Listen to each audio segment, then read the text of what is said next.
আসসালামু আলাইকুম। আজ পড়ছি জনপ্রিয় কথাসাহিত্যিক হুমায়ূন আহমেদের উপন্যাস 'জনম জনম' এর প্রথম অংশ। আশা করি সাথেই থাকবেন। এলো তিথি আয়নার সামনে দাঁড়িয়ে আছে। কেন দাঁড়িয়ে আছে ঠিক বোঝা যাচ্ছে না। অবশ্যই 18-19 বছরের মেয়েরা বিনা কারণে আয়নার সামনে দাঁড়ায়। তিথির বয়স 21। সেই হিসাবে আয়নার সামনে দাঁড়িয়ে থাকার একটা অর্থ করা যেতে পারে।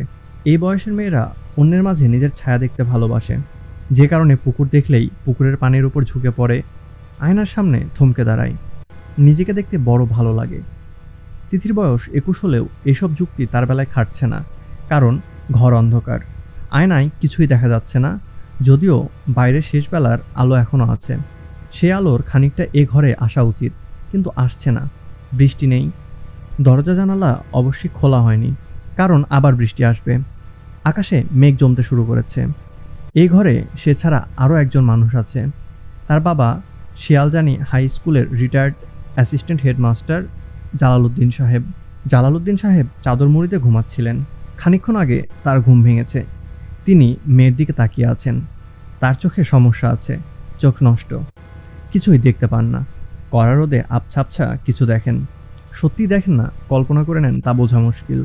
আজ তার কাছে মনে হচ্ছে তিনি তার বড় মেয়েকে এই অন্ধকারেও দেখতে পাচ্ছেন।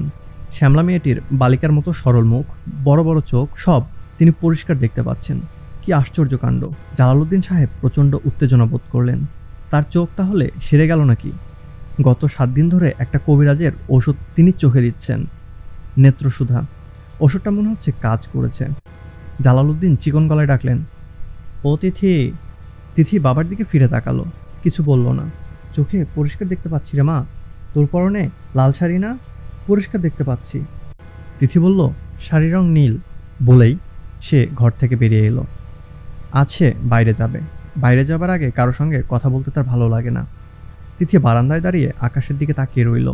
আবার বৃষ্টি আসবে কিনা বুঝতে চেষ্টা করলো। বৃষ্টি আসুক বা না আসুক, তাকে বেরোতেই হবে।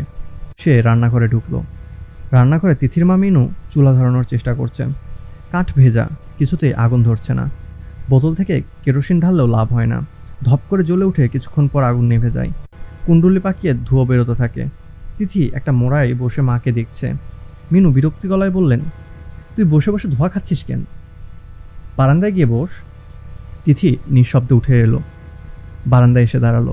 আবার বৃষ্টি হচ্ছে। টিনের চালে ঝিমঝিম শব্দ। ঘোর বর্ষা। তাদের বাসাটা কল্যাণপুর ছাড়িয়ে অনেক দূরে। জায়গার নাম সুতাখালী। পুরোপুরি গ্রাম বলা যায়। চারদিকে ধানি জমি। তবে ঢাকা শহরের লোকজন বেশিরভাগ জমি কিনে ফেলেছে।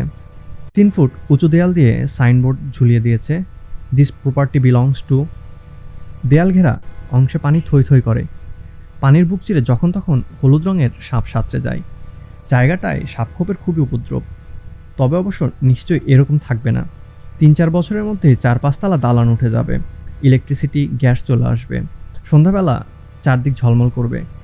3 কামরার একটি বাড়ির ভাড়া হবে 3 থেকে 4 হাজার টাকা। তিথিদের এই বাড়িটির ভাড়া মাত্র 600। রান্নাঘর ছাড়াই 3টা কামরা আছে। এক চিলতে বারান্দা আছে। করোগেটেড টিনের শীটের বেড়া দিয়ে ঘেরা।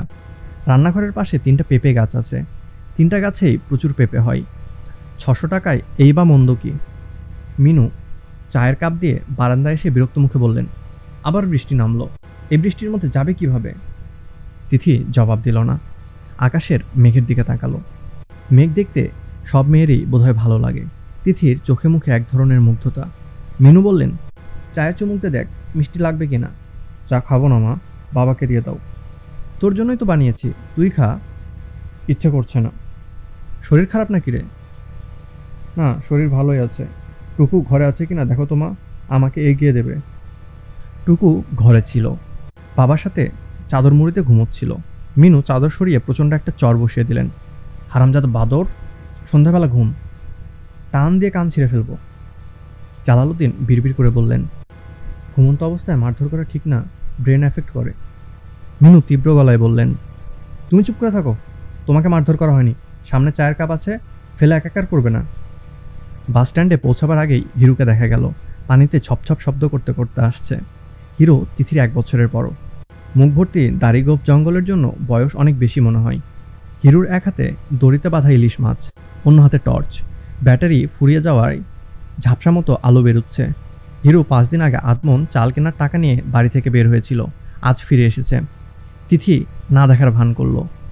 হিরু গম্ভীর গলায় বলল, তোরা কোথায় যাচ্ছিস? তিথি জবাব দিল না। যেমন হাঁটছিল তেমনি হাঁটতে লাগলো, যেন সেই মানুষটাকে চেনে না। এ যেন রাস্তার একজন মানুষ, পরিচিত কেউ নয়। কিরে, কথা বলছিস না কেন? তোর সঙ্গে কিছু বলার আছে। আরে কি মুশকিল, এত রেগে আছিস কেন? বৃষ্টি বাদলার দিন এত রাগ ভালো না, বাসায় চল। বাসায় গিয়ে কি হবে? কি আবার হবে? গরম গরম ভাত আর ইলিশ মাছের ফ্রাই খাবি। 40 টাকাতে কিনলাম, এমনিতে 70 টাকা দাম। বৃষ্টি বাদলা বলেই বাজারে লোক নেই, পানির দরে সব ছেড়ে দিচ্ছে। তুই আমার সঙ্গে কথা বলিস না, বাসায় যা। বাসায় গিয়ে ইলিশ মাছ ভাজা খা। রাতে ফিরবি তো? ফিরলে কখন ফিরবি বলে যা, বাস স্ট্যান্ডে থাকবো। দিনকাল তো ভালো না। আমার জন্য কাউকে দাঁড়াতে হবে না। আর একটা কথা বললে আমি কিন্তু চল লাগাবো। ফাজিল কোথাকার, চোরের চোর। আরে কি মুসিবত, মুখ খারাপ করছিস কেন? আমি তোর সঙ্গে ভদ্র ব্যবহার করছি, তুই আমার সঙ্গে ভদ্র ব্যবহার করবি। আমি কি গালাগালি করছি? চুপ কর। ধমক দিচ্ছিস কেন? তোর বড় ভাই হই, মনে থাকে না? সংসারটাকে 2 পয়সা দিয়ে ধরাকে সরাজ্ঞান করছিস। পয়সা কিভাবে আনছিস বুঝি না আমি? এই শর্মা মায়ের বুকের দুধ খান না, সবই বুঝে। তোর ওই পয়সায় আমি পেচ্ছাপ করে দিই। আই মেক ওয়াটার, বুঝলি? ওয়াটার। আমার স্ট্রেট কথা, পছন্দ হলে হবে, না হলে নো প্রবলেম। তিথি দাঁড়িয়ে আছে, অন্ধকারে তার মুখ দেখা যাচ্ছে না। সে কিছু একটা বলতে গিয়েও বলল না। হিরু লম্বা লম্বা পা ফেলে বাড়ির দিকে রওনা হলো। বারান্দায় উঠে সে সহজ গলায় বলল, মা, মাছটা ধরো তো। তার বলার ভঙ্গি থেকে মনে হতে পারে যে সে কিছুক্ষণ আগে মাছ কেনার জন্যই গিয়েছিল, কিনে ফিরেছে। মিনু রান্নাঘর থেকে বেরিয়ে এলেন, এক দৃষ্টিতে তাকিয়ে রইলেন ছেলের দিকে। হিরু মার দৃষ্টি সম্পূর্ণ উপেক্ষা করে বলল, ঘরে সর্ষে আছে মা? যদি থাকে সর্ষে বাটাটা লাগিয়ে দাও। কুমড়ো পাতা খোঁজ করেছিলাম, পাইনি, পেলে পাতুরি করা যেত। বর্ষা বাদলার দিনে পাতুরির মতো জিনিস হয় না। মিনু শান্ত কণ্ঠে বললেন, তুই বেরিয়ে যা। হিরু অবাক হয়ে বলল, কোথায় বেরিয়ে যাব? যেখানে ইচ্ছা যা, এ বাড়িতে তোকে দেখতে চাই না। ঠিক আছে, যেতে বলছে যাব। এক্ষুনি যা। আচ্ছা ঠিক আছে, মাছটা শখ করে এনেছি, রান্না বান্না করো, খেয়ে তারপরে যাই। 1 ঘন্টা আগে গেলেও যা, পরে গেলেও তা। মিনু মাছ উঠোনের কাদার মধ্যে ছুঁড়ে ফেলে দিয়ে রান্নাঘরে ঢুকে গেলেন। হারু উঁচু গলায় বলল, আমার ওপর রাগ করেছো করো, মাছের ওপর রাগ করছো কেন? এই বেচারা তো কোনো দোষ করেনি, একের অপরাধ অন্যের শাস্তি, এ কীরকম বিচার? মিনু রান্নাঘর থেকে চেঁচিয়ে বললেন, ঘরে ঢুকলে বটি দিয়ে তোকে চাকা চাকা করে ফেলবো, খবরদার। হিরুর তেমন কোনো ভাবান্তর হলো না। কিছুক্ষণের মধ্যে হিরুকে দেখা গেল গামছা লুঙ্গির মতো করে পরে বটি নিয়ে অন্ধকারে বারান্দায় মাছ কুটতে বসেছে। কথা বলছে নিজের মনে, এমনভাবে বলছে যেন রান্নাঘর থেকে মিনু শুনতে পান। সব কিছু না শুনে রাগ। আরে আগে ঘটনাটা কি ঘটেছে শুনতে হবে না? না শুনে চিৎকার চেঁচামেচি। চাল কিনতে বাজারে ঢুকেছি, নাজির শার্ট চাল দেখে শুনে পছন্দ করলাম, বস্তার মধ্যে নিলাম 20 টাকা দিতে গিয়ে পকেটে হাত দিয়ে দেখি পরিষ্কার, সাফা করে দিয়েছে। চাল না কিনে বাসায় ফিরি কিভাবে? চক্ষু লজ্জার ব্যাপার আছে না? গেলাম রশিদের কাছে টাকা ধার করতে, সেখানে গিয়ে দেখি রশিদ ছাড়া টেম্পোর সঙ্গে অ্যাক্সিডেন্ট করে এই মরে সেই মরে। গেলাম হাসপাতালে, দিলাম ব্লাড দেওয়ার পরে দেখি নিজের অবস্থা কাহিল, ভিড়মি খেয়ে পড়ে যাচ্ছি। সিস্টার এসে ধরলো। মিনু রান্নাঘর থেকে একটা জ্বলন্ত চালাকাঠ নিয়ে বের হলেন, শীতল স্বরে বললেন, আর একটা কথা না। হিরু চুপ করে গেল। জালালউদ্দিন নিচু গলায় বললেন, খালি পেটে চা খাওয়াটা ঠিক হবে না, আলসার ফালসার হয়। ঘরে আর কিছু আছে? মুড়ি আছে, মেখে দিব? থাকলে দাও, খিদে খিদে লাগছে। ওই একটা জিনিসই তো তোমার লাগে, খিদা। সকালে খিদা, বিকালে খিদা, সন্ধ্যায় খিদা। মিনু আবার রান্নাঘরে ঢুকলেন, চাপা স্বরে বিড়বিড় করতে লাগলেন, এর নাম সংসার, সুখের সংসার, স্বামী পুত্র কন্যার সুখের সংসার। এত সুখ আমার কপালে, আমি হলাম গিয়ে সুখের রানী চম্পাবতী। জালালউদ্দিনের চোখ এখন বন্ধ। বেশিক্ষণ তাকিয়ে থাকলে চোখ করকর করে, চোখ দিয়ে পানি পড়ে। তিনি হাতড়ে হাতড়ে চায়ের কাপ নিলেন, চুমুক দিয়ে তৃপ্তি করে একটা শব্দ করলেন, নরম স্বরে ডাকলেন, ও টুকু, টুকুন রে। টুকু জবাব দিল না। বিনা কারণে মার খেয়ে তার মন খুব খারাপ হয়েছে। সে বসে আছে গম্ভীর মুখে। জালালউদ্দিন আবার ডাকলেন, ও টুকু, টুকুন। কি? চোখটা মনে হচ্ছে সেরেই গেছে। খানিকক্ষণ আগে তিথিকে দেখলাম, পরিষ্কার দেখলাম, শাড়ির রংটা অবশ্য ধরতে পারছি না। টুকু কিছুই বলল না। তিনি খুব একটা ব্যথিত হলেন না। এ বাড়ির বেশিরভাগ লোক তার সঙ্গে কথা বলে না, কিছু জিজ্ঞেস করলে উত্তর দেয় না। তার এখন অভ্যাস হয়ে গেছে। ও টুকু। কি? মাগরিবের আজান হয়েছে? জানি না। চা খাবি? পিরিচে ঢেলে দেই? জ্বরের মধ্যে চা ভালো লাগবে, ওষুধের মতো কাজ করবে। পাতার রসটা ডাইরেক্ট আসছে। কুইনিন কি জানিস? গাছের বাকলের রস। গাছের রস খুবই উপকারী। টুকু কোনো কথা না বলে খাট থেকে নেমে গেল। তার বয়স 13, কিন্তু দেখে মনে হয় 9-10। শরীর খুবই দুর্বল, কিছুদিন পর পরই অসুখে পড়ছে। আজ জ্বরের জন্য সে অবেলায় ঘুমিয়ে পড়েছিল। বারান্দায় বালতিতে বৃষ্টির পানি ধরে রাখা। টুকু মগ ডুবিয়ে পানি তুলছে। বরফ শীতল সে পানিতে মুখ ধুতে গিয়ে শরীর কেঁপে কেঁপে উঠছে। নিশ্চয়ই গায়ে এখনো জ্বর আছে, নয়তো পানি এত ঠান্ডা লাগতো না। মুখে পানি ঢালতে ঢালতে সে তিথির দিকে তাকালো। আপাকে কি সুন্দর লাগছে। আপা আর একটু ফর্সা হলে কি অদ্ভুত হতো। তিথি বলল, আমাকে বাস স্ট্যান্ড পর্যন্ত এগিয়ে দিবি? টুকু মাথা নাড়ল। ভেতর থেকে জালালউদ্দিন ডাকলেন, তিথি, শুনে যা তো মা। তিথি বারান্দা থেকে নড়ল না, সেখান থেকেই বলল, কি বলবে বলো। এ সন্ধ্যাবেলা কোথায় বেরোচ্ছিস? কীরকম ঝড় বৃষ্টি দেখছিস না? আমার কাজ আছে। ঝড় বৃষ্টির মধ্যে কিসের কাজ? বাদ দে। সে জবাব দিল না। জালালউদ্দিন বললেন, খবরদার বেরোবি নে, কাঁথা গায়ে দিয়ে শুয়ে থাক। মানুষ কি পিঁপড়ে নাকি যে রাত দিন কাজ করবে? মিনু ঝাঁঝালো গলায় বললেন, চুপ করো, সবসময় কথা বলবে না। এই বৃষ্টির মধ্যে যাবে নাকি? তোমাকে টেনে মাথা ঘামাতে হবে না। বৃষ্টিতে ভিজে একটা জড়াজড়ি বাঁধাবে, সিজন চেঞ্জ হচ্ছে। তিথি যখন বেরুলো তখন সন্ধ্যা নেমে গেছে, চারদিক অন্ধকার, ঝিরঝির করে বৃষ্টি পড়ছে। সে ঘর থেকে বেরোবার সময় কাউকে কিছু বলে বেরুলো না। মিনু বারান্দাতেই ছিলেন, তার দিকে তাকিয়ে একবার বললও না, মা যাচ্ছি, যেন সে তাকে দেখতেই পায়নি। ঘরে ছাতা নেই। তিথি মোটা একটা তোয়ালে মাথায় জড়িয়ে রাস্তায় নেমেছে। পা খালি, স্যান্ডেল জোড়া হাতে, কাঁচা রাস্তা, খুব সাবধানে পা ফেলতে হচ্ছে। টুকু আগে আগে যাচ্ছে, তার মাথায় কিছু নেই। বৃষ্টিতে মাথার চুল এর মধ্যেই ভিজে জবজবে। তিথি বলল, বাসায় গিয়ে ভালো করে মাথা মুছে ফেলবি, নয়তো জ্বরে পড়বি। টুকু মাথা কাত করলো, মৃদু গলায় বলল, রাতে ফিরবে না আপা? না। সকালে আসবে? হুম। এবার বর্ষা আগে ভাগে এসে গেল, তাই না রে টুকু? মনে হচ্ছে শ্রাবণ মাস, তাই না? হুম। গতবারের মতো এবারও ঘরে পানি উঠবে কিনা কে জানে। তোর কি মনে হয় উঠবে? টুকু জবাব দিল না। তার গা কাঁপিয়ে জ্বর আসছে, কথা বলতে ইচ্ছা করছে না। কলাবাগানের ভেতরের দিকে এক বাড়ির সামনে তিথি এসে উপস্থিত হয়েছে। তার শাড়ি কাদা পানিতে মাখামাখি, হোঁচট খেয়ে স্যান্ডেলের ফিতা ছিঁড়ে গেছে। নখের খানিকটা ভেঙে যাওয়ায় রক্ত পড়ছে।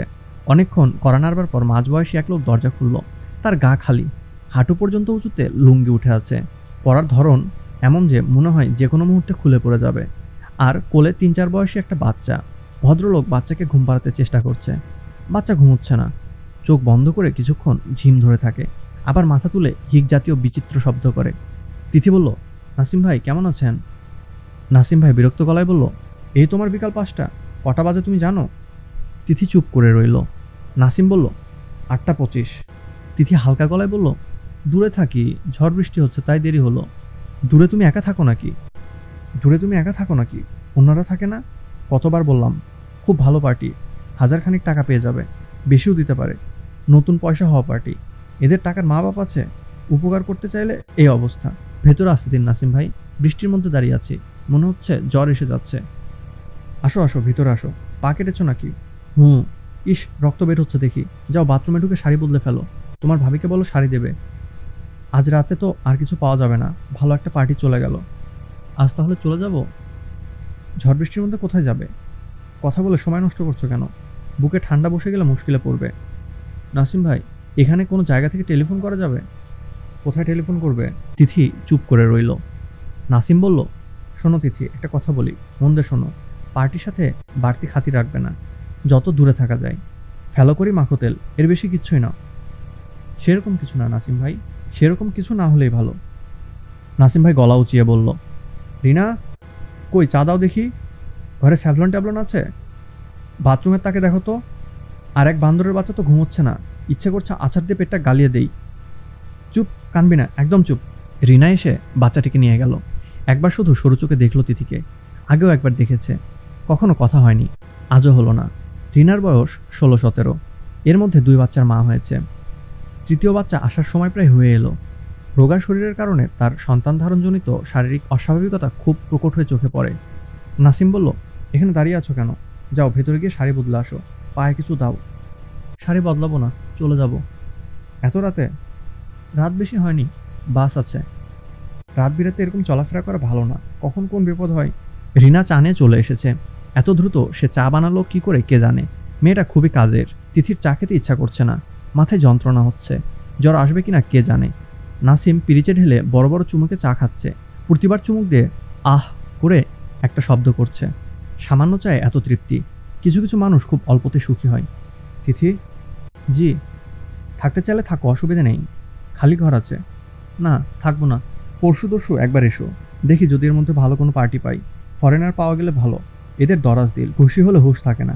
তবে সব না, কিছু আছে বিরাট খচ্চর। চামড়া সাদা হলে যে দরাজ দিল এটাও ঠিক না, সাদা চামড়ার মধ্যেই খচ্চর বেশি।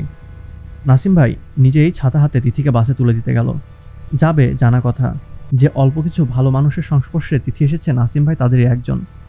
সে বাসে তিথিকে শুধু উঠিয়ে দিয়ে আসবে তা না, বাসের ড্রাইভারকে বলে আসবে একটু খেয়াল রাখবেন ভাই সাহেব, একা যাচ্ছে। বৃষ্টি ধরে গেছে, ঠান্ডা বাতাস দিচ্ছে, রাস্তায় জায়গায় জায়গায় পানি উঠে গেছে, পানি ভেঙে যেতে হচ্ছে। নাসিম বলল, এক ফোঁটা বৃষ্টি হলে 2 হাত পানি হয়ে যায়। এই রহস্যটা কি বুঝলাম না। তিথি কিছুই বলল না। নাসিম বলল, তোমার ভাই চাকরি বাকরি কিছু পেয়েছে? না। মোটর মেকানিকের কাজ শিখবে কি না জিজ্ঞেস করে দেখো তো। লাগিয়ে দেব, ভালো মতো কাজ শিখতে পারলে কাঁচা পয়সা আছে, জিজ্ঞেস করো। আচ্ছা, জিজ্ঞেস করব। টেলিফোন করতে চেয়েছিলে, কার কাছে টেলিফোন? চেনা একজন। পাওয়ারফুল কেউ হলে যোগাযোগ রাখবে, কখন দরকার হয় কিছুই বলা যায় না। বাস স্ট্যান্ডে পৌঁছানো মাত্র বাস পাওয়া গেল, ফাঁকা বাস। পেছনের দিকে 3-4 জন মানুষ বসে আছে। নাসিম বাসের ড্রাইভারকে বিনীত ভঙ্গিতে বলল, ভাইজান একটু দেখে শুনে নামাবেন, মেয়ে ছেলে একা যাচ্ছে। পকেট থেকে সিগারেটের প্যাকেট বের করে একটা এগিয়ে দিল। নাসিম সিগারেট খায় না, অন্যকে দেবার জন্য সব সময় রাখে। তিথির হাতে সে 100 টাকার একটা নোট গুঁজে দিল। এটা হচ্ছে ধার, হাতে টাকা এলে শোধ করে দিতে হবে। বাস না ছাড়া পর্যন্ত নাসিম ফুটপাতে দাঁড়িয়ে রইল। তিথি ছোট্ট একটা নিঃশ্বাস ফেলল। এই মানুষটা তার চমৎকার একজন বড় ভাই হতে পারত, কেন হলো না? 2, হারিকেন জ্বালাতে গিয়ে মিনু দেখলো তেল নেই, অথচ কাল হারিকেন তেল ভরার পরও বোতলে 4 আঙ্গুলের মতো অবশিষ্ট ছিল। গেল কোথায়? টুকু ফেলে দিয়েছে। সকালবেলা কেরোসিনের বোতল নিয়ে কি যেন করছিল। মিনুর বিরক্তির সীমা রইল না। সকালে টুকুকে তিনি কিছু শাস্তি দিয়েছেন, 2 বার চুল ধরে দেয়ালে মাথা ঠুকে দিয়েছেন। সে নিঃশব্দে কেঁদেছে, কিন্তু কিছু বলেনি। তিনি একাই চেঁচিয়েছেন, কঠিন কঠিন বাক্যবাণে বিদ্ধ করেছেন। টুকু শুধু শুনে গেছে, মাঝে মাঝে এমন ভঙ্গিতে তাকিয়েছে যাতে দেখে মনে হয় পৃথিবী হৃদয়হীনতায় সে খুব অবাক হয়ে যাচ্ছে। এতে মিনুর রাগ আরও বেড়েছে। সে রাগের চরমতম প্রকাশ তিনি দেখালেন দুপুরে ভাত খাওয়ার সময়। টুকু সামনে থেকে ভাতের থালা সরিয়ে দিয়ে কর্কশ গলায় বললেন, যা, তোর ভাত নেই। টুকু মায়ের দিকে কয়েকবার ভয়ে ভয়ে তাকালো, উঠে গেল না, বসে রইল। সে খিদে সহ্য করতে পারে না। মিনু কঠিন গলায় বললেন, উঠ, নাহলে পিঠে চালাকাঠ ভাঙব। টুকু তবুও বসে রইল। তার মনে ক্ষীণ আশা, কিছুক্ষণের মধ্যেই খাওয়ার ডাক আসবে। বিশেষ করে আপা আজ বাসায় আছে, সে নিশ্চয় তাকে ফেলে খাবে না। টুকু অবাক হয়ে দেখল আপা তাকে রেখে ভাত খেলো। খাওয়া শেষে বারান্দায় হাত ধুতে এসে বলল, টুকু আমাকে মোড়ের দোকান থেকে একটা পান এনে দে, বমি বমি লাগছে। টুকু পান এনে দিয়ে আবার এসে বসলো বারান্দায়। অত্যন্ত বিস্ময়ের সঙ্গে লক্ষ্য করলো মা রান্নাঘরের ঝামেলা শেষ করে দরজায় শিকল তুলে দিচ্ছেন। এই বাড়ির একজন যে কিনা না খেয়ে আছে এ কথা তিনি বোধহয় সত্যি ভুলে গেছেন। টুকু তবুও কিছুক্ষণ অপেক্ষা করলো, ভয়ে ভয়ে শোবার ঘরে উকি দিল। মা চোখ বন্ধ করে শুয়ে আছেন, হয়তো ঘুমিয়েই পড়েছেন। সে ঘর থেকে বেরিয়ে গেল। টুকু ভীতু ধরনের ছেলে, সাধারণত সন্ধ্যার আগেই ফিরে। আজ এখনও ফিরছে না, দিন খারাপ করেছে। আজ হয়তো ঝড় বৃষ্টি হবে। কদিন ধরে রোজ সন্ধ্যায় বৃষ্টি হচ্ছে। মিনু তেলশূন্য হারিকেন নিয়ে তিথির ঘরে এলেন।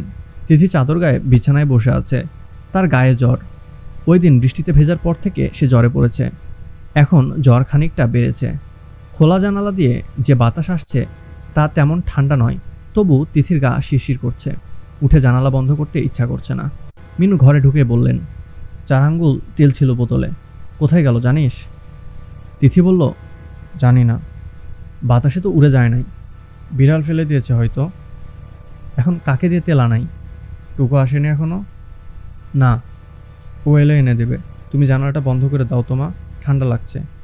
এই গরমে ঠান্ডা লাগছে? জ্বর নাকি দেখি? মিনু তিথির কপাল ছুঁয়ে দেখতে গেলেন। তিথি একটু সরে গিয়ে বলল, গায়ে হাত দিও না মা। মিনু বিস্মিত হয়ে বললেন, গায়ে হাত দিলে কি? কিছু না, আমার ভালো লাগে না। মা গায়ে হাত দিলে ভালো লাগে না? এটা কি ধরনের কথা বলছিস কি এসব? তোমার সঙ্গে বক বক করতে ইচ্ছা করছে না, জানালাটা বন্ধ করে দিয়ে চলে যাও। মিনু জানালা বন্ধ করে দিয়ে চলে গেলেন। তার প্রায় সঙ্গে সঙ্গেই ঝমঝম করে বৃষ্টি শুরু হলো। সমস্ত বাড়ি অন্ধকার। রান্নাঘরে চুলোয় আগুন জ্বলছে। বাড়িতে এটুকুই আলো। মিনু রান্না চড়িয়েছেন। আয়োজন তেমন কিছু না। গতকালের ঝড়ে একটা পেঁপে গাছ থেকে পড়ে গেছে। সেই পেঁপের একটা তরকারি আর ডাল। চাল কজনের জন্য নেওয়া হবে তিনি বুঝতে পারছেন না। তিথির জ্বর এসেছে। সে নিশ্চয়ই রাতে কিছু খাবে না। হিরো আসবে কি না আসবে কে জানে। গত 3 দিন ধরে রাতে খাওয়ার সময় আসছে। আজও হয়তো আসবে। টুকু এখনও ফেরেনি। তবে সে অবশ্যই ফিরবে। তার যাবার জায়গা নেই। একদিন যখন হিরোর মতো কোথাও জায়গা হবে তখন সেও আসা বন্ধ করবে। জালালউদ্দিন রান্নাঘরে এসে উপস্থিত হয়েছেন। আজ তার চোখের যন্ত্রণাটা একটু কম। আগের কবিরাজি ওষুধ বাদ দিয়ে পদ্মমধু দিচ্ছেন। এতে সম্ভবত কাজ হচ্ছে। তবে চোখ আঠা আঠা হয়ে থাকে, এই যা কষ্ট। জালালউদ্দিন নিচু গলায় বললেন, এক ফোঁটা চা হবে কি? মিনু ঠান্ডা গলায় বললেন, না। চুলা বন্ধ? হুঁ। বৃষ্টি বাদলায় গলাটা খুসখুস করে। করো একটু চা, আদা চা। জালালউদ্দিন খানিকটা দূরত্ব রেখে স্ত্রীর কাছে বসলেন। আজ তার চোখের যন্ত্রণা কম থাকায় মনটা বেশ ভালো। মিনুর সঙ্গে গল্প করতে ইচ্ছা করছে। প্রথম যৌবনে তাদের যখন নতুন সংসার হলো, সোহাগী স্টেশনের কাছে বাসা নিয়েছিলেন। রান্নাঘর অনেক দূরে। মিনু একা রান্না করতে ভয় পেত। তখন কতই বা তার বয়স, 13 কিংবা 14। নিতান্তই বাচ্চা মেয়ে। তাকে রাতের বেলা রান্না করার সময় সারাক্ষণ স্ত্রীর পাশে বসে থাকতে হতো। রান্না হওয়ার পর খাওয়া দাওয়া শেষ করে একবারে শোবার ঘরে আসা। কতই মধুর স্মৃতি। কত বর্ষার রাত রান্নাঘরে পাশাপাশি বসে কেটেছে। অর্থহীন কত গল্প, হাসি তামাশা, মান অভিমান। আজকের এই কঠিন মিনু সেদিন কোথায় ছিল? জালালউদ্দিন ছোট্ট একটা নিঃশ্বাস গোপন করে বললেন, চোখের যন্ত্রণা একেবারেই নেই। এই যে আগুনের দিকে তাকিয়ে আছি, চোখ কিন্তু কর্মর করছে না। না করলেই তো ভালো। দেখি একটু আগুন, সিগারেট খাই একটা। হিরো একটা প্যাকেট দিয়ে গেল। মিনু দেয়াশলায় এগিয়ে দিলেন।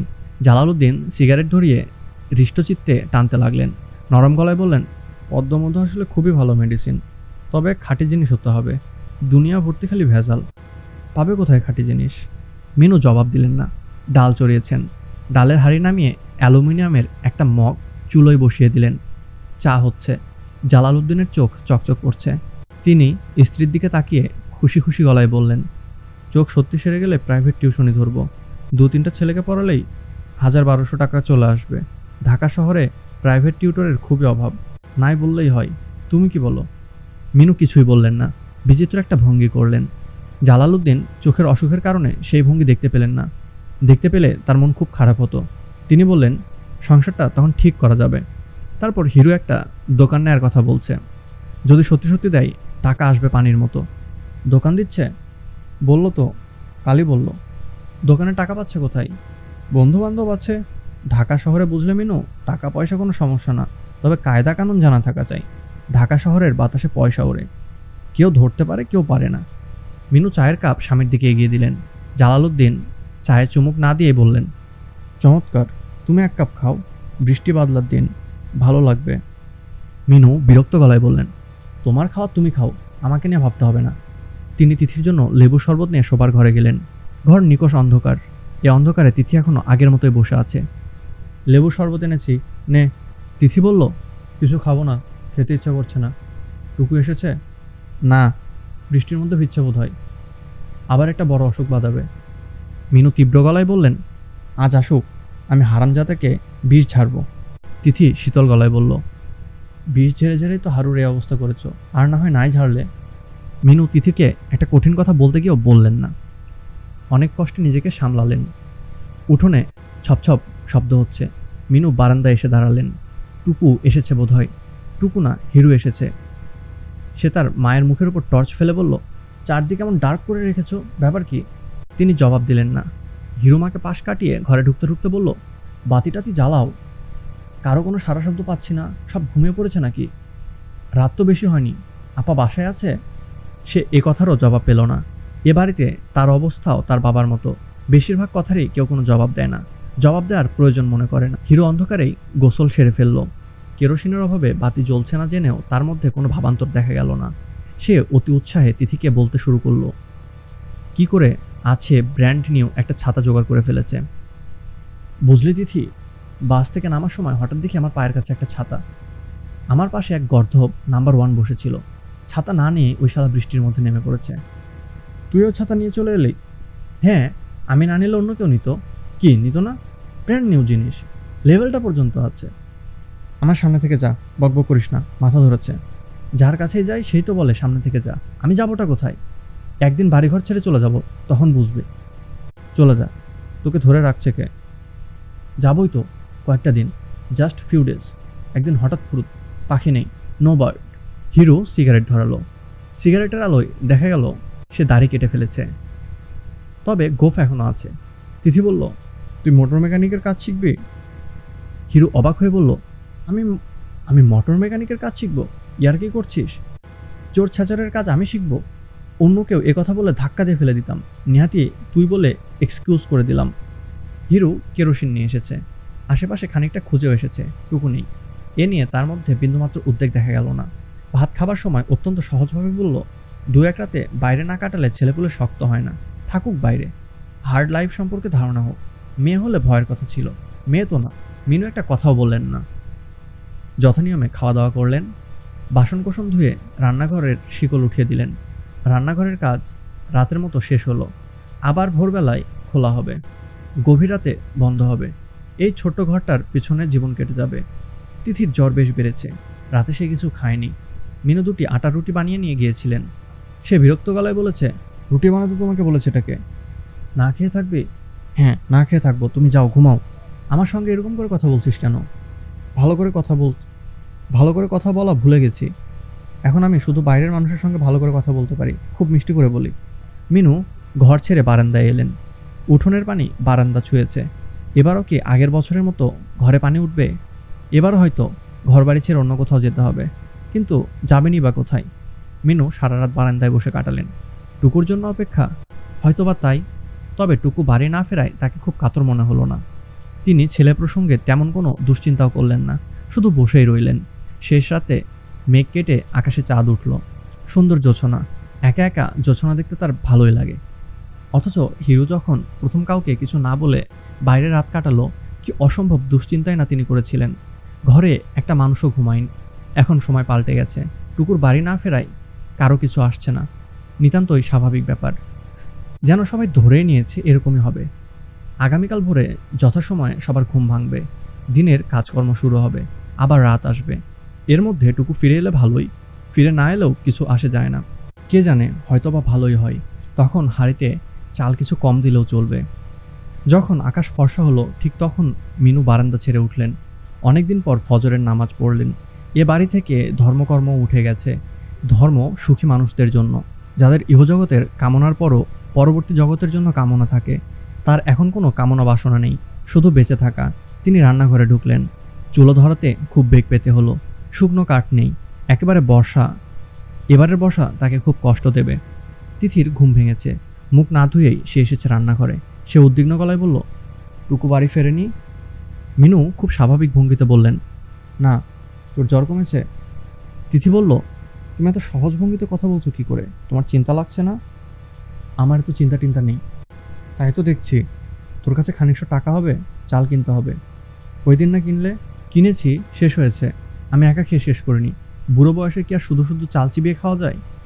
এসব কোন ধরনের কথা মা? মুখ ধুয়ে আয়, চা খা। আজ কোনো নাস্তা নেই, শুধু চা। জালালউদ্দিন সাহেব যখন শুনলেন আজ শুধু চা, তখন একটা হইচই বাঁধানোর চেষ্টা করলেন। মিনু বরফ শীতল গলায় বললেন, কোনো রকম ঝামেলা করবে না। একবেলা নাস্তা না খেলে কিছু হয় না। জালালউদ্দিন ক্ষীণস্বরে বললেন, সকালবেলার নাস্তাটাই হচ্ছে সারা রাতের উপবাসের পর প্রথম খাওয়া। দুপুরে না খেলে কোনো অসুবিধা নেই, কিন্তু সকালে। চুপ! তিনি চুপ করে গেলেন। টুকু ফিরেছে কি ফেরেনি এ ব্যাপারে তার বিন্দুমাত্র আগ্রহ দেখা গেল না। দুপুরের আগে কিছু খেতে পারবেন না, এই চিন্তাটাই তাকে অস্থির করে ফেলল। তিথি 100 টাকা দিয়েছে। এ টাকায় দুপুরের বাজার হবে। চাল কিনতে মিনু নিজেই গেলেন। হিরুকে টাকা দিয়ে পাঠানোর কোনো মানেই হয় না। ঘণ্টাখানিক পরে এসে শুকনো মুখে বলবে, গ্রেট ট্র্যাজেডি, পকেট সাফা করে দিয়েছে। অল গন, অল গন। দেশটা হয়ে গেছে চোরের। সবাই থিফ, গ্রেট থিফ। কিংবা 10 কেজি চাল এনে বলবে 15 কেজি। এই সংসারের বাজার অনেক দিন থেকেই মিনু করেন। এই বয়সেও 15 কেজি চালের ভারী বস্তা টেনে বাকি সময়টা শরীরের ব্যথায় নড়তে পারেন না। রান্নাঘরে মাদুর পেতে শুয়ে থাকেন। দিনের বেলায় তিনি কখনো শোবার ঘরে ঘুমোতে যান না। দিনের বেলা রান্নাঘরই তার শোবার ঘর। হিরু মায়ের সঙ্গে সঙ্গে যাচ্ছে। মিনু একবার বললেন, তুই আমার সঙ্গে সঙ্গে আসছিস কেন? এমনি আসছি। না, তুই আসবি না। আরে কি মুশকিল, এটা পাবলিকের রাস্তা, যার খুশি যাবে, যার খুশি যাবে না, তুমি বলার কে? বলছি তো তুই আমার সঙ্গে আসবি না। আরে এ তো বড় দেখি যন্ত্রণা, বাজারে গিয়ে টুকুর খোঁজ করবে না? সারা রাত ধরে একটা ছেলে মিসিং, চিন্তা হয় না? আমি দাঁড়াচ্ছি, তুই যা। তুই যাওয়ার পর আমি যাব, সঙ্গে সঙ্গে যাব না। আমি সঙ্গে গেলে কি তোমার মান যাবে নাকি? কি মুশকিল, এরকম করে তাকাচ্ছ কেন? আচ্ছা বাবা, চলে যাচ্ছি, নো হার্ড ফিলিংস। হিরো চলে যাওয়ার পরও তিনি খানিকক্ষণ দাঁড়িয়ে রইলেন। কাঁচা রাস্তা পানিতে ডুবে গেছে। বাজারে রওনা হয়েছেন খালি পায়ে। থকথকে নোংরা কাদায় পা ফেলে যেতে ইচ্ছা হচ্ছে। এককালে তার সূচিবায়ুর মতো ছিল, নোংরা দেখলে গা ঘিন ঘিন করত। যে শাড়ি পরে রাতে ঘুমোতেন, ভোরবেলা উঠে সেটা খুলে ফেলতেন। কোথায় গেছে সূচিবায়ু? এখন নোংরা আবর্জনার পাশে নিয়েও হয়তো ঘুমাতে পারবেন। তিথি বেরুচ্ছিল। জালালউদ্দিন বললেন, তুই বাইরে যাচ্ছিস? অর্থহীন কথা, জবাব দেওয়ার কোনো প্রয়োজন নেই। তবু তিথি বলল, আমার চোখটা ভালোই লাগছে, রোদের দিকে তাকাতে পারছি, পদ্মমন্ত জিনিসটা অসাধারণ। তিথি কিছু বলল না। জালালউদ্দিন বললেন, একটু দেখ তো মা, হিরো মনে হয় সিগারেটের প্যাকেটটা ফেলে গেছে, প্যাকেটটা দিয়ে যা। সিগারেট জিনিসটা খারাপ হলেও মাঝে মাঝে মেডিসিনের মতো কাজ করে। সব খারাপ জিনিসের একটা ভালো দিক আছে। ইংরেজিতে একটা কথা আছে না, every cloud has a silver lining. Hero সত্যি সত্যি প্যাকেট ফেলে গেছে। বেশ দামি সিগারেট, ব্যানসন অ্যান্ড হ্যাজেস। 4টা সিগারেট আছে। জালালউদ্দিন একটা ধরালেন, তৃপ্তির নিঃশ্বাস ফেললেন। তিথি শীতল গলায় বললেন, টুকু যে বাড়ি ফেরেনি তুমি জানো? জানবো না কেন, জানি। চিন্তা লাগছে না তোমার? চিন্তা তো লাগছেই, চিন্তা লাগবে না কেন? খুবই চিন্তা লাগছে। দেখে তো কিছু মনে হচ্ছে না, মনে হচ্ছে সুখে আছো। চিন্তা করে লাভটা হবে কি? হিরোর বেলায় তো কম চিন্তা করিনি, তাতে লাভটা হয়েছে কি? তা ঠিক, কোনো লাভ হয়নি। মাঝে মাঝে তোর বেলায়ও তো এরকম হয়, রাতে বাড়ি ফিরিস না। তোর বেলাতেই যদি... জালালউদ্দিন কথা শেষ করলেন না, তার সিগারেট নিভে গিয়েছিল। তিনি সিগারেট ধরাবার জন্য ব্যস্ত হয়ে গেলেন। তিথি বলল, আমি যাচ্ছি বাবা, ভয় নেই, রাতে ফিরে আসবো, তোমাকে দুশ্চিন্তা করতে হবে না। তিনি জবাব দিলেন না। সিগারেটটা ধরছে না। এত দামি সিগারেট, অথচ বর্ষায় কেমন ড্যাম্প মেরে গেছে। চুলার পাশে রেখে দিলে হয়। সিগারেটের সঙ্গে 1 কাপ চা খেতে ইচ্ছা করছে। তিথিকে বললে লাভ হবে না, এখন সে আর রান্নাঘরে ঢুকবে না। মিনু কখন ফিরবে কে জানে, বাজারে গেলে ফিরতে দেরি করে। তিথি এখনো যায়নি, দরজা ধরে দাঁড়িয়ে আছে। জালালউদ্দিন চোখে কিছুই দেখতে পাচ্ছেন না, তবু তার মনে হচ্ছে মেয়েটিকে খুব সুন্দর লাগছে। চেহারা কেমন মায়া মায়া, তবে স্বভাব কঠিন। বয়সকালে এ মেয়ে তার মায়ের চেয়েও কঠিন হবে। তিথি বলল, বাবা, কি, তোমাকে একটা কথা জিজ্ঞেস করি? ধরো আমি যদি কোনোদিন বাড়ি ছেড়ে চলে যাই আর ফিরে না আসি, তাহলে কি হবে? জালালউদ্দিন বিস্মিত হয়ে বললেন, কোথায় যাবি তুই? এসব কি ধরনের কথা? তিথি জবাব না দিয়ে উঠোনে নামলো। উঠোনে অনেক পানি, স্যান্ডেল জোড়া হাতে নিতে হয়েছে। অসম্ভব কাদা। বাস স্ট্যান্ড পর্যন্ত খালি পায়ে যেতে হবে। কি বিশ্রী অবস্থা। 3, তিথি কখনো তার সঙ্গের পুরুষদের দিকে ভালো করে তাকায় না। সব পুরুষকেই তার কাছে একরকম মনে হয়, একদল কদাকার হাঁসের ছানার মতো। সব একই রকম, কাউকে আলাদা করা যায় না। তবে তিথি আজকের সঙ্গীটাকে খুঁটিয়ে খুঁটিয়ে দেখছে, যদিও খুঁটিয়ে দেখার মতো কিছুই এ লোকটির নেই। এর বয়স 40 থেকে 45-এর মধ্যে, কিছু বেশিও হতে পারে। গোঁফ অর্ধেকের বেশি পাকা, অবশ্যই মাথার চুল পাকেনি, হয়তো মাথায় কলপ দিয়েছে, গোঁফে দেয়নি, কিংবা দিয়েছিল, বারবার ধোয়ার কারণে উঠে গেছে। লম্বাটে মুখ, খুব খাড়া নাক, চোখে বেমানান একটা চশমা। চশমা সাধারণত চোখের সঙ্গে লেগে থাকে, নাকের কারণে এর চশমা চোখ থেকে অনেকটা দূরে। লোকটির মাথার চুল খুব পাতলা, কপালের অনেকখানি পুরোপুরি ফাঁকা। সে রুমাল দিয়ে বারবার সে ফাঁকা জায়গাটা ঘষছে। নার্ভাস একজন মানুষ, হয়তো আগে কোনো দিন অপরিচিত কোনো মেয়ের সঙ্গে বের হয়নি। এ ধরনের পুরুষ বেশ ভালো, এরা কিছুতেই জড়তা কাটাতে পারে না, অসম্ভব ঘাবড়ে যায় এবং একসময় বিব্রত গলায় বলে, তুমি চলে যাও, আমার কিচ্ছু লাগবে না। কেউ কেউ আবার হঠাৎ করে মহাপুরুষ সেজে ফেলে, গম্ভীর গলায় বলে, তোমার মতো মেয়ে এই লাইনে কেন? এসব ছেড়ে বিয়ে টিয়ে করে সংসারী হও, এখনো সময় আছে। তারপর বলে, বাড়িতে কে আছে, ফ্যামিলি মেম্বার কত? এই লাইনে আসার কারণটা কি? সোসাইটিটা একেবারে নষ্ট হয়ে যাচ্ছে। এই লম্বা মুখ মানুষটা কি বলবে কে জানে? উদ্ভট কি কিছু করবে? বিচিত্র নয়, নার্ভাস ধরনের পুরুষরা প্রায় সময়ই অদ্ভুত কাণ্ড কারখানা করে। বুড়ো ধরনের এক লোক একবার কাঁদো কাঁদো গলায় বললেন, কিছু মনে করবে না, তুমি আমার মেয়ের মতো। বিশ্রী অবস্থা, এ জাতীয় বিশ্রী অবস্থা মনে হচ্ছে এবারও হবে। লোকটি একটির পর একটি সিগারেট টেনে যাচ্ছে। তার ধোয়া টানার ভঙ্গি, সিগারেটের ছাই ফেলার ভঙ্গি দেখেই বোঝা যাচ্ছে এ সিগারেট খায় না। তারা মগবাজারে একটা চাইনিজ রেস্টুরেন্টে মুখোমুখি বসে আছে। এগুলোকে বলে ফ্যামিলি রুম। বেলা 3টা-4টার দিকে ফ্যামিলি রুমগুলো ভর্তি হয়ে যায়। বয় পর্দা টেনে দেয়, হুট করে ঢুকে পর্দা ঘেরা মানুষগুলোকে বিরক্ত করে না, যার জন্য মোটা বকশিস পাওয়া যায়। লোকটি চোখ থেকে চশমা নামিয়ে রুমাল দিয়ে চশমার কাঁচ মুছছে। কিছু একটা নিয়ে ব্যস্ত থাকা, এর বেশি কিছু না। তোমার নাম কি? সে প্রশ্নটা করলো তিথির দিকে না তাকিয়ে। তিথি বলল, আমার নাম দিয়ে তো আপনার কোনো দরকার নেই। লোকটি এই উত্তর আশা করেনি, কেমন হকচকিয়ে গেল। আমি আগে কখনো এভাবে কারোর সঙ্গে আসিনি, আমার ইচ্ছাও ছিল না। আমি একজন ফ্যামিলি ম্যান, আমার কোনো বদভ্যাস নেই। মাঝে মাঝে সিগারেট খাই, আগে পান খেতাম জর্দা দিয়ে। ডাক্তার বলল জর্দাটা হার্টের জন্য খুবই খারাপ, সিগারেটের চেয়েও খারাপ, তাই পানও ছেড়ে দিয়েছি। অবশ্য এমনিতে পানটা কিন্তু খারাপ না, ভিটামিন সি আছে, ভিটামিন সি শরীরের জন্য খুবই দরকার। তিথি বলল, আমাকে এসব কথা কেন বলছেন? লোকটি অস্বস্তিতে রুমাল দিয়ে নাক ঘষতে লাগলো, যেন খুব ধাঁধায় পড়ে গেছে। কি করবে, কি বলবে বুঝতে পারছে না। তুমি গান জানো? না, জানি না। আর জানলেও নিশ্চয়ই চান না এখানে আমি একটা গান শুরু করি, নাকি চান? না না, তা না, সব কিছুর একটা সময় আছে।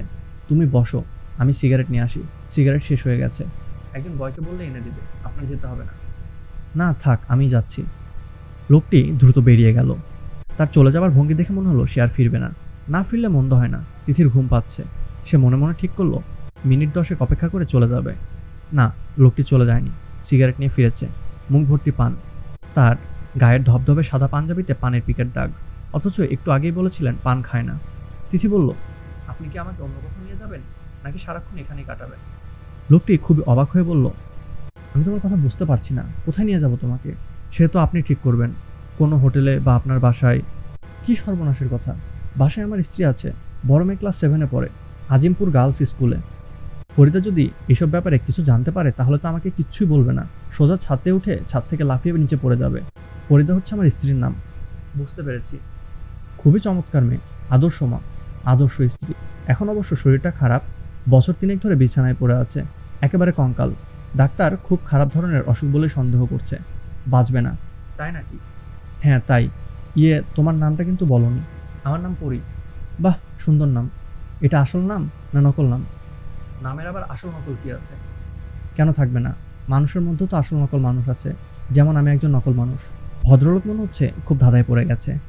সে বেশ খানিকক্ষণ চুপ করে থেকে আচমকা বলল, তুমি ঠান্ডা কিছু খাবে, ফান্টা বা পেপসি? না। খাও, একটা ফান্টা খাও। এই বয়, 2টা ফান্টা দাও। আমি আবার ফান্টা ছাড়া কিছু খেতে পারি না। কোক, পেপসি এইসব আমার কাছে ওষুধের মতো লাগে। আমার নাক আবার খুব সেন্সিটিভ। ফরিদাও আমার মতো, মানে ওর নাকও খুব সেন্সিটিভ। দুধের কোনো জিনিস খেতে পারে না, গন্ধ লাগে, অথচ দুধটা তার খাওয়া দরকার। আচ্ছা, তুমি কি দুধে গন্ধ পাও? তিথি হেসে ফেলল। লোকটি বিব্রত স্বরে বলল, আমি খুবই আবোল তাবোল বলছি, তাই না? না ঠিক আছে, বলুন, যা ইচ্ছা করে। শুধু 6টার আগে ছেড়ে দেবেন। আমি অনেক দূরে থাকি। কোথায় থাকো? তা দিয়ে তো আপনার দরকার নেই। আপনি নিশ্চয়ই আমার বাসায় বেড়াতে যাবেন না, নাকি যাবেন? তুমি ওইসব মেয়েদের মতো না, তুমি অন্যরকম। আপনি কি ওইসব মেয়েদের সঙ্গে আগেও মিশেছেন? না। তাহলে বুঝলেন কি করে ওইসব মেয়েরা কেমন? না মানে, যেরকম ভেবেছিলাম তুমি সেরকম না, অন্যরকম। কিরকম ভেবেছিলেন? লোকটি জবাব দিল না, রুমাল দিয়ে মাথা ঘষতে লাগলো। তিথি বলল, গল্প করতে চাচ্ছিলেন, গল্প করুন, চুপ করে বসে আছেন কেন? না মানে, ওঠা দরকার, ওকে ডাক্তারের কাছে নিয়ে যেতে হবে। 5টার সময় অ্যাপয়েন্টমেন্ট। তোমাকে ওরা টাকা দিয়েছে তো? হ্যাঁ। ভালো, খুবই ভালো। চলুন তাহলে উঠি, 5টা বাজতে দেরি নেই। আর একটু বসো, এই ধরো 10 মিনিট। অবশ্য তোমার যদি কোনো কাজ না থাকে। আমার কোনো কাজ নেই। লোকটি ভয়ে ভয়ে তার একটি হাত তিথির ডান হাতের উপর রাখলো, রেখে হাত সরিয়ে নিল। মনে হচ্ছে এই কাজটি করে সে খুবই লজ্জা পেয়েছে। তিথি বলল, আপনার টাকাটা তো মনে হচ্ছে জলে গেল। লোকটি নিচু গলায় বলল, তুমি একটা চমৎকার মেয়ে। আমি চমৎকার মেয়ে, এটা আপনাকে কে বলল? বোঝা যায়, চেহারা দেখে বোঝা যায়। আচ্ছা, আপনি কি করেন? ছোটখাটো ব্যবসা করি, তেমন কিছু না, তবে খারাপও না। গত বছর বাড়ি কিনলাম একটা। তবে আমি অবশ্য গাড়িতে চড়ি না, কেমন যেন দম বন্ধ লাগে। রিক্সাটা এদিক থেকে ভালো, হাওয়া খেতে খেতে যাওয়া যায়। 5টা বেজে গেছে, চলুন উঠি। তুমি আগে যাও, আমি পরে আসছি। কেউ দেখে ফেলবে সেজন্য। লোকটি তার জবাব দিল না। তিথি উঠে দাঁড়াতে দাঁড়াতে বলল, আপনি কি আমাকে একটা চাকরি জোগাড় করে দিতে পারেন? আমি এসএসসি পাস। কীরকম চাকরি?